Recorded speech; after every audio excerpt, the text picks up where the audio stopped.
What is going on, everybody? This is your boy Juggernaut0997 bringing you guys another video, and today we are going to be doing my WWE Hell in a Cell 2020 review for you guys, which Hell in a Cell was on pay-per-view and on the WWE Network this past Sunday, which was the October 25th.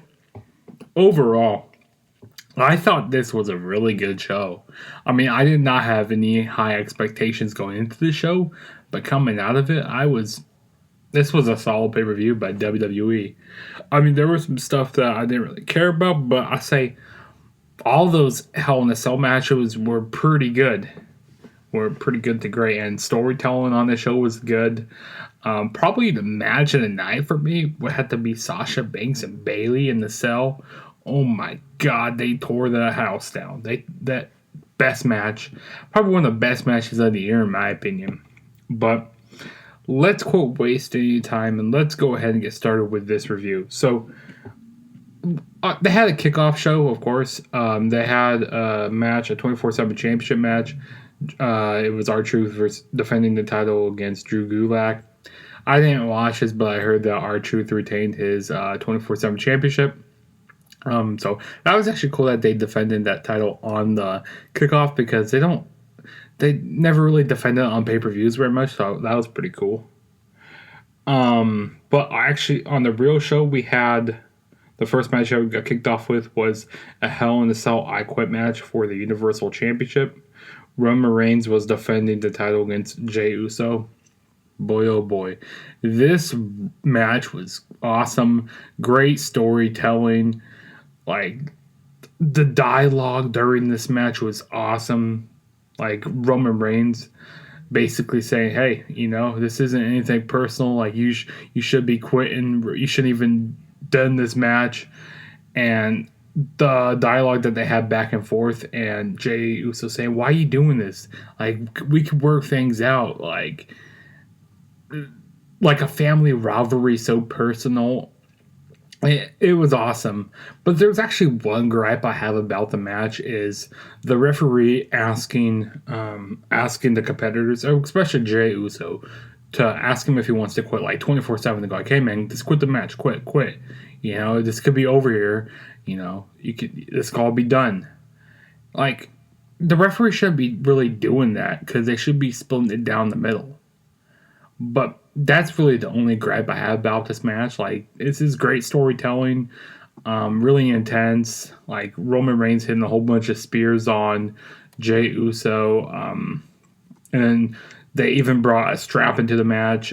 Jey Uso brought a strap in, start hitting him over the back, and then eventually Roman Reigns will get the strap and start hitting him. He goes like, what you doing? He was like, I think he was like, you're my bitch or something. Like, you're not the head of the table and stuff. And I love how personal this is. There was a really cool spot during the match where Roman Reigns brought steel steps into the match, and he did a drive-by with Jey Uso, like his head between the post and the steel steps. That was pretty cool.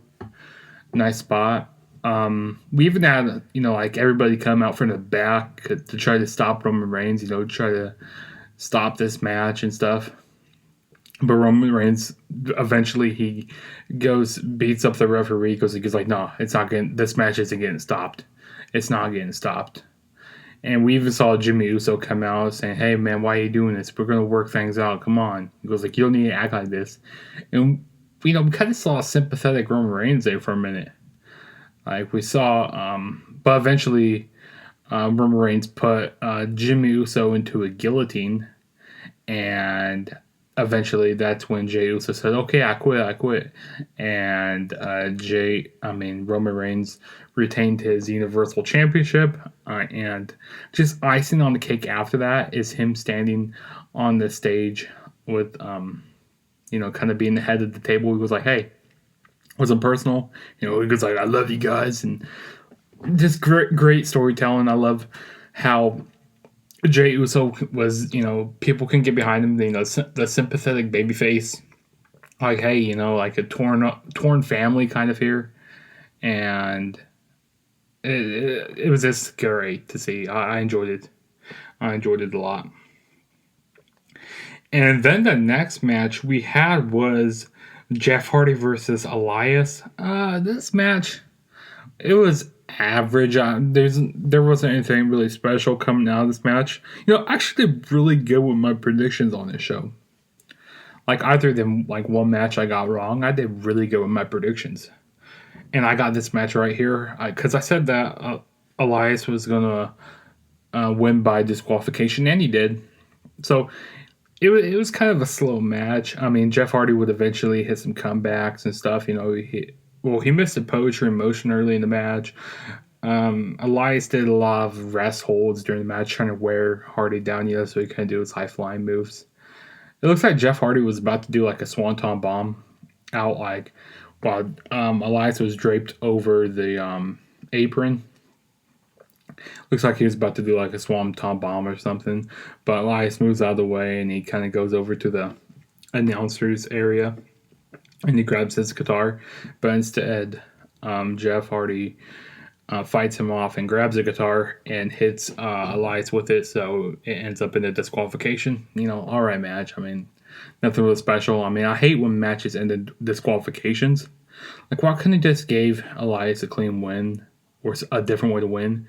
But I guess they're going to be continuing this rivalry, and hopefully this rivalry gets better. We'll see though. And then the next match we had was Otis versus The Miz, and this was for the Money in the Bank contract. Once again, this was another meh match. I mean, I wasn't really expecting much out of this match. To be honest, I don't remember much from this match. I mean, all I remember is like that The Miz won and Tucker turning on Otis, and yeah, this was. I mean, I'm happy that The Miz has the briefcase. I mean, this gives me 2010 vibes. And I'll tell you why it gives me 2010 vibes in there a little bit. Well, since The Miz, he won the Money Bank contract back in 2010, and he has the Money Bank contract now, so that's pretty cool. And I didn't think they were going to actually put the title on Otis, so I'm happy that they actually gave it to The Miz because don't get me wrong, I like Otis, but I just don't see him as main eventer material. And I know some of you guys might hate me for that, but I just don't see him as main eventer material. Like, he's kind of like a comedy joke a little bit, Maybe he could win a tag team title, or no, really not now because he's probably going to be feuding with his former tag team partner Tucker, which apparently Tucker's back on SmackDown now. But no, man, like the only really good thing that came out of this match was The Miz getting the Money Bank contract, and I really hope he cashes in soon. I really do. I love to see The Miz as WWE champion, so that'd be awesome. But it was an alright match, nothing special. And then the next match we have is a Hell in a Cell match for the Women's SmackDown Championship. Bayley was defending the title against Sasha Banks. Okay, so right out the gate, as they're doing their entrances, Bayley has a steel chair that she used on SmackDown, and it says like 1-0 on it. It shows an X. Right off the gate, Sasha Banks drop kicks the chair out of her hands, and it goes flying outside the ring. And while the cell's getting lowered, so Bayley can't go grab the title. I mean, not the title, the chair. So I thought that was a pretty cool spot, or a pretty cool thing that happened in the match.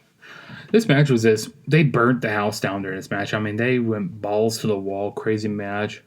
I mean, Sasha Banks hitting a whole bunch of meteoras in this match. I mean, there was one cool spot where they had like a table set up in the corner on the outside of the ring, and Sasha Banks did a meteora onto Bayley into the Hell in a Cell. That was really cool. There was another cool spot. It was Bayley doing a sunset flip power bomb into the Hell in a Cell. That was awesome. I mean, they were doing some pretty crazy stuff, and there was another cool spot where Bayley was she was setting up some candlesticks like in the steel steps, and like to the Hell in a Cell. I kind of like make it a bridge a little bit, and she throws Sasha Banks into him, and like Sasha Banks hurts her neck, which I like how she was selling her neck. Like she was really selling a lot for Bayley here, which was dope, which was awesome. But yeah, a whole bunch of meteors by Sasha Banks here. We even saw some past stuff that happened in previous matches. I mean, they were just having some great chemistry here. And finally, Sasha Banks won the SmackDown Women's Championship, which was awesome. She won by the she locked in her finisher. She locked in the bank statement, and she started stomping on Bayley's hand, like she did at their Brooklyn. Was it Brooklyn? NXT TakeOver Brooklyn show. Yeah, I actually need to go back and watch that because that match was one of their best matches. I don't know if this was up their match that they had at NXT TakeOver Brooklyn, but it was really good. I mean, they just had a lot of stuff going on in this match. It was fun. And a whole bunch of different ways to, like, they utilized the cell to their advantage and their environment to their advantage, which was awesome. Like, if you haven't watched this match, click off this video and go watch that match right now. It was great. Best match of the night, in my opinion. And the next match we had was the United States Championship match. Bobby Lashley defending the United States Championship against SLAPJACK of Retribution. This match was whatever. I didn't care about this at all. Lashley retained by the Hurt Lock. And yeah, this was not good at all. I was not enjoying this. And then next we have is a Hell in a Cell match for the WWE Championship. We had Drew McIntyre defending the championship against Randy Orton. Now, right out the gate, we had Drew McIntyre. He was doing his entrance. And we had Randy Orton. As Drew McIntyre was going into the cell, we had Randy Orton. He was disguised as a cameraman, doing his crazy shenanigans like he's been doing. This was all right match. I mean, nothing like crazy right at the beginning, kind of slow. They were, Drew McIntyre was getting his head put into the cage a lot by Randy Orton. Randy Orton was doing that slow, methodical type of match.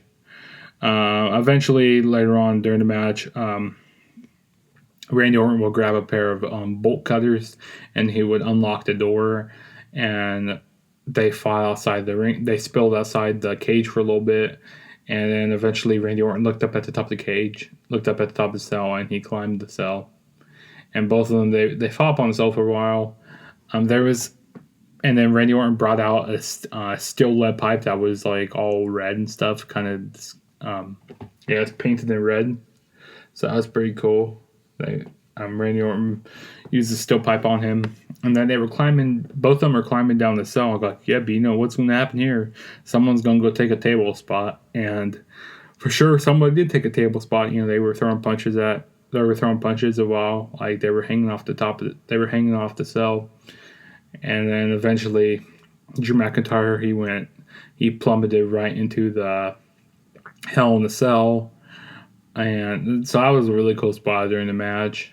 Then they eventually spilled back into the ring. It looks like Drew McIntyre was actually going to, kind of retain here. When he hit a Claymore, but then he tried to go hit another one, and Orton dives out of the way, and Orton hits an RKO for the 1-2-3. So we got a new WWE champion, Randy Orton, which I was surprised at. Like, what? They're giving it to Randy Orton.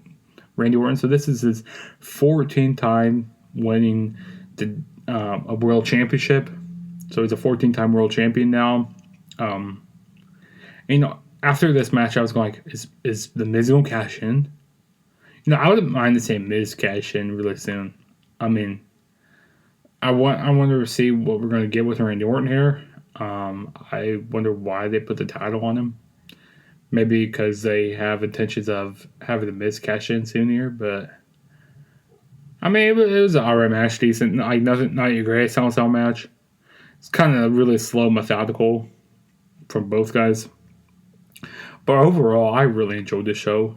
Other than like the matches that weren't inside the Hell in a Cell.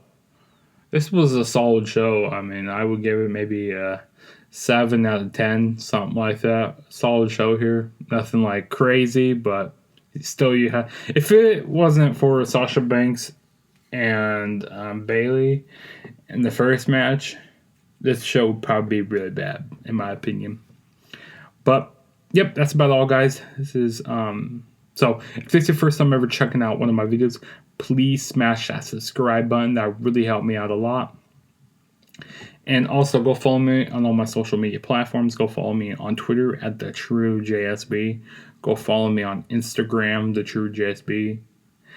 And I guess I'll catch you guys in my next video, which I don't know when that's going to be.